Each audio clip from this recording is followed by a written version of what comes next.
Hello दोस्तों, my YouTube channel AN math class में आपका स्वागत है। आज हम पढ़ेंगे द्विविमीय आकृति का क्षेत्रफल कैसे निकालते हैं। आज के क्लास में हम सीखेंगे। आज का क्लास बहुत ही मज़ेदार होने वाला है और जितना भी चतुर्भुज होता है उसका क्षेत्रफल हम निकालना सीखेंगे। उसमें आज हम आपको एक पार्ट बताएंगे आयत के बारे में। आयत के बारे में कैसे सवाल बनता है, उसका क्या कंसेप्ट है, आज हम सारा चीज़ बताने वाले हैं। तो आइए सबसे पहला हम हेडिंग डालते हैं आयत।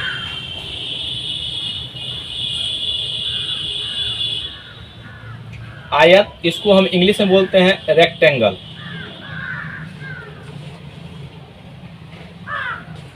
आयत का क्या डिफिनेशन होता है? वह चतुर्भुज जिसके आमने सामने की भुजा बराबर हो एवं प्रत्येक कोण 90 डिग्री हो, उसे हम आयत कहते हैं। एक फिगर से आपको हम समझाते हैं।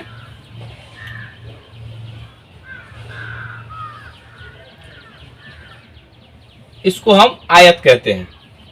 यहाँ पे हम इसका नामकरण कर देते हैं ए, बी, सी और डी। इसको हम लंबाई कहते हैं। सबसे बड़ी भुजा को हम लंबाई कहते हैं, इसको एल से लिखते हैं, और छोटी भुजा को चौड़ाई कहते हैं। इसको हम बी से लिखते हैं, चौड़ाई बी से लिखते हैं। इसमें ये जो है, इसकी लंबाई ए बी बराबर सी डी और ए डी बराबर बी सी होता है एवं प्रत्येक कोण 90 डिग्री। कोण ए बराबर, कोण बी बराबर, कोण सी बराबर, कोण डी बराबर कितना होगा? 90 डिग्री। ये सभी कोण 90 होंगे, यानी एक दूसरे पर लंब होंगे। आयत में तिरछा तिरछी यानी ए को सी से जब मिलाते हैं तो इसको हम विकर्ण कहते हैं। फिर डी को बी से मिलाएंगे, वह दूसरा विकर्ण होगा। इसको मिलाएंगे, ये दूसरा विकर्ण होगा। तो आयत का विकर्ण जो होता है यहाँ पे, इसको इंग्लिश में बोलते हैं डायगोनल।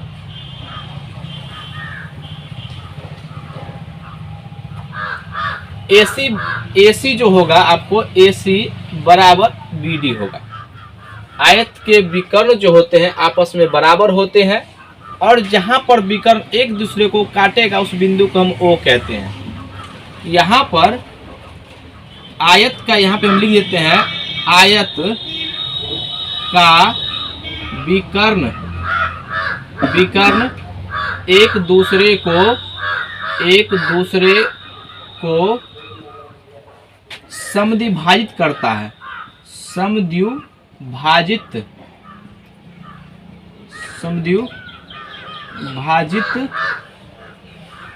करता है। ये क्या हुआ? समद्विभाजित का मतलब होता है, सम का मतलब होता है बराबर, द्वि का मतलब होता है दो, और भाजित का मतलब होता है बांटना। यानी कि कोई भी लंबाई को दो बराबर भागों में बांटने को ही हम समद्विभाजित कहते हैं गणित के भाषा में। तो ये जो होगा आपको ओ ए, यानी ए से ओ की लंबाई और ओ से सी की लंबाई, ओ ए बराबर ओ सी। चूंकि सब बराबर होता है तो ओ डी बराबर ओ बी होगा। ये लंबाई जो होगा सबका बराबर होगा। इसके बाद हम पढ़ते हैं विकर्ण कैसे निकालेंगे। अगर सवाल में यहाँ पर दो माप दिया रहेगा, अगर मान लीजिए यहाँ पर इसकी लंबाई जो है ये 4 दे दिया और चौड़ाई ये b बराबर आपको 3 दे दिया, और आपसे पूछे कि इसका विकर्ण क्या होता है, कैसे निकालेंगे। तो इसके लिए आप एक बात याद रखिएगा, समकोण त्रिभुज में ये हमेशा लगेगा, इसके अलावा कोई और त्रिभुज में नहीं लगेगा। समकोण त्रिभुज में पाइथागोरस एक वैज्ञानिक थे, उन्होंने समकोण त्रिभुज में एक रिजल्ट दिए। ये बताए, इसको हम b लिखते हैं, इसको p लिखते हैं और इसको h लिखते हैं। समकोण त्रिभुज में सबसे बड़ी भुजा h होती है, कर्ण होती है। इसको हम कर्ण बोलते हैं, कर्ण। इसको आधार बोलते हैं और इसको लंब बोलते हैं, लंब, परपेंडिकुलर समकोण त्रिभुज। तो यहाँ पर ये जो होगा h स्क्वायर बराबर p square plus b square. तो देखिए यहाँ पर h जो हटेगा तो रूट चढ़ेगा, P square plus B square. तो यहाँ पर भी देखिएगा, ये भी जो है यहाँ पे चूंकि विकर्ण तो बराबर होता है, तो जितना ये होगा उतना ही लंबाई, एक का लंबाई निकालेंगे तो कहेंगे ये भी बराबर होता है। तो यहाँ पर भी समकोण त्रिभुज बन रहा है। तो देखिएगा BD जो होगा इसका और इसका स्क्वायर का रूट होगा। तो यहाँ पर हम लिख देते हैं विकर्ण बराबर डायरेक्ट वहाँ से कि लंब का स्क्वायर और प्लस आधार का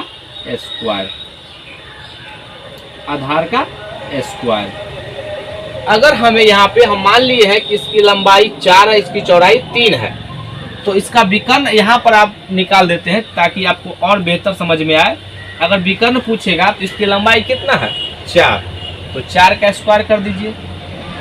इसकी चौड़ाई कितना है 3 है, तो 3 का स्क्वायर, तो कितना हो जाएगा बराबर में 4 का स्क्वायर 16 और प्लस 9 बराबर कितना हो गया 25, सॉरी 16 9 25 और 25 का वर्गमूल 5। ये 5 इकाई यूनिट में आएगा। यहाँ पे चूंकि यूनिट तो भी सवाल बना रहे समझा रहे हैं इसलिए 5 आ गया।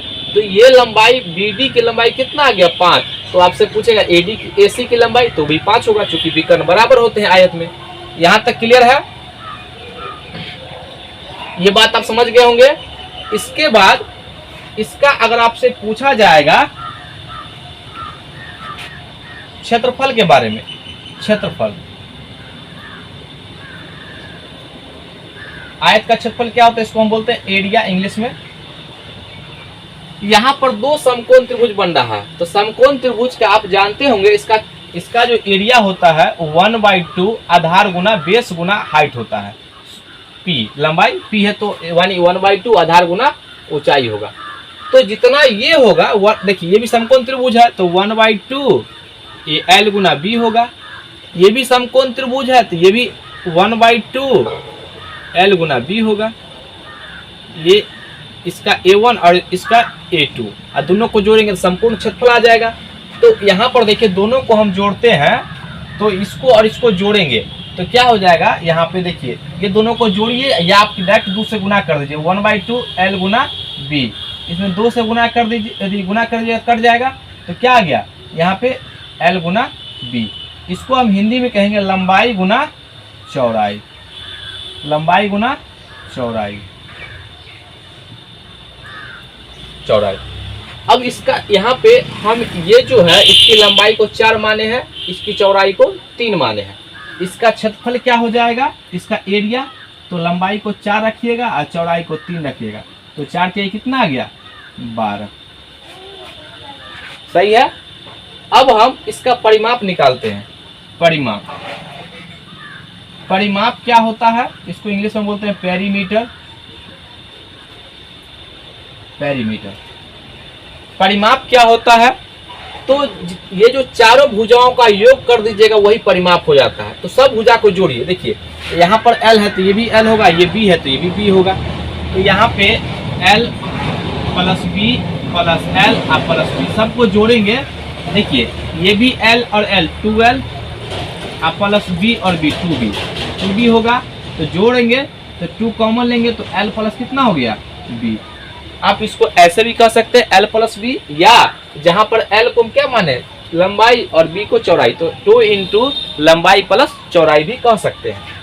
इसका परिमाप कहेगा तो या तो आप ये देखिए 4 है तो ये भी भुजा 4 हो जाएगा क्योंकि बराबर होता है, ये 3 है तो ये 3 कर दीजिएगा और सबको जोड़िए 4 3 7 7 4 11 11 3 14। या फार्मूला पर ले आइए आप, यहाँ पे 2 गुना 4 प्लस 3 बराबर कितना हो गया 14।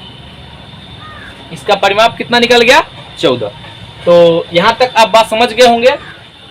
इसके बाद एक बहुत ही महत्वपूर्ण कंसेप्ट है, वो मेरे बातों को सुनिएगा, हम क्या कहना चाहते हैं। इसको पहले हम यहाँ पे प्रत्येक भुजा को इसको नोट करके सुनिएगा। प्रत्येक भुजा को 3 गुना करने पर, 3 गुना, प्रत्येक भुजा को 3 गुना करने पर परिमाप कॉमा क्षेत्रफल कितना गुना हो जाएगा। हो जाएगा। ये जो है माप दिया गया, पहले वाला माप है, यहाँ पर देखिएगा, ये पहले वाला माप है, L बराबर 4 दिया हुआ है और B बराबर 3 दिया हुआ है। इसमें कहा है यहाँ पर इसके माप को 3 गुना करेंगे। देखिए तो L बराबर कितना हो जाएगा, 3 से इस गुना करेंगे तो 4 तिहाई 12, 4 गुना 3 बराबर 12। इसके B कितना हो जाएगा, 3 गुना 4, इस सॉरी 3 गुना 3, तो कितना होगा, 3 गुना 3 बराबर 9। यानी कि पहले वाला आयत था उसके प्रत्येक भुजा को 3 गुना कर दिए, तो उसका परिमाप कितना हो जाएगा, पेरीमीटर, P4 पेरीमीटर।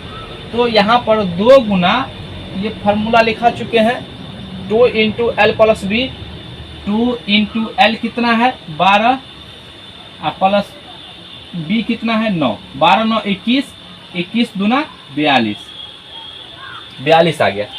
यहाँ पर हम क्या देखे कि अब जो परिमाप आया है 42 है, लेकिन पहले वाला परिमाप कितना था 14, कितना गुना बढ़ गया। तो यहाँ पर आप देख रहे होंगे, इसको आप भाग दीजिएगा इसमें 14 से, तो 3 गुना बढ़ गया, 3 गुना नहीं बढ़ गया जी, 3 गुना बढ़ गया, पहले वाला से 3 गुना, यानी 14 तिया 42, 3 गुना बढ़ गया। और यहाँ पर अगर एरिया के बारे में पूछा जाए तो आप क्या कहेंगे, इसका इस दोनों गुना करेंगे, 12 9 108, यानी L प्लस L गुना B, तो 12 गुना 9, 12 9 108, 108 अब का क्षेत्रफल है जब बढ़ाने के बाद। लेकिन पहलुक का क्षेत्रफल कितना है 12, 12 को जब इसमें भाग देंगे 108 में तो कितना हो जाएगा, कितना गुना बढ़ गया, गुना। तो यहाँ पर भाग दीजिएगा 12 से, तो ये 12 9 108, यानी 9 गुना, यहाँ पर 9 गुना बढ़ गया। तो ऐसा कैसे बढ़ा, तो इस बात को आप याद रखिएगा कि अगर आयत के प्रत्येक भुजा को अगर हम x गुना बढ़ाएंगे, प्रत्येक भुजा को x गुना बढ़ाएंगे तो परिमाप x गुना ही बढ़ेगा, लेकिन क्षेत्रफल x स्क्वायर गुना बढ़ जाएगा। कैसे कहें सर, क्योंकि यहाँ पर देखिए प्रत्येक भुजा को 3 गुना बढ़ाए हैं, तो इसका स्क्वायर क्षेत्रफल कितना हो गया, 3 का स्क्वायर हो गया, यानी जितना भुजा बढ़ाए उसका स्क्वायर बढ़ गया। इस बात को आप याद रखिएगा। हम पूरा प्रयास किए हैं कि एक आयत में जितना कंसेप्ट होता है उतना बताने का। वीडियो कैसा लगा आप हमें जरूर कमेंट करके बताइएगा। वीडियो अच्छा लगे तो इसको लाइक कीजिए, शेयर कीजिए और सब्सक्राइब कीजिए। आज के लिए यहीं तक, धन्यवाद। जय हिंद, जय भारत।